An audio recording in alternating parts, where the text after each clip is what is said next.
ہم جام شہادت نوش کریں گے، ہم میدان میں لڑیں گے۔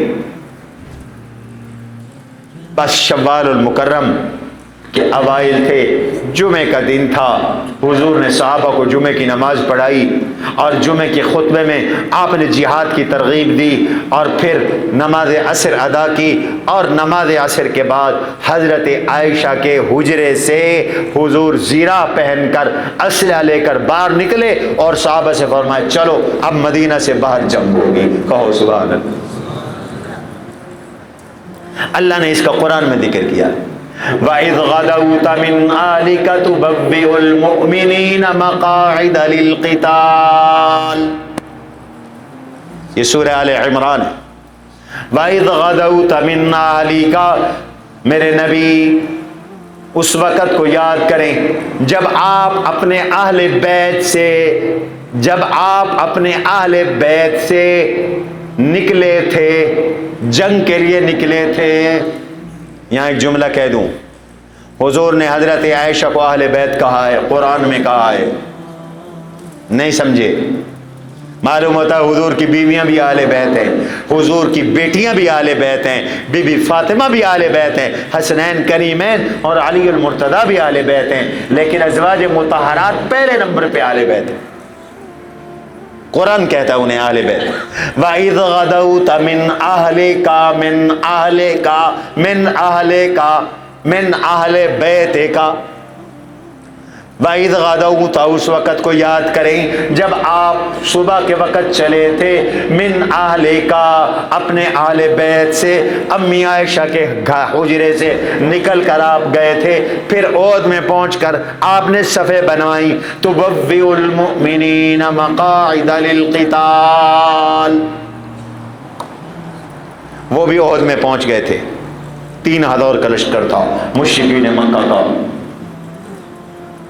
ادھر مسلمان حضور 1000 کے لشکر کے ساتھ نکلے، راستے میں بہانہ بنا لیا عبداللہ بن ابی نے، اس نے کہا میری تو بات نہیں مانی گئی لہذا میں واپس جا رہا ہوں۔ وہ 250 بندے نکال کر لے گیا، اور اس کو جاتا دیکھ کر 2 مسلمان قبیلے بنو سلمہ اور بنو حارثہ وہ بھی کمزور ہو گئے، ان کا بھی ارادہ ہونے لگا کہ ہم بھی واپس چلے جائیں،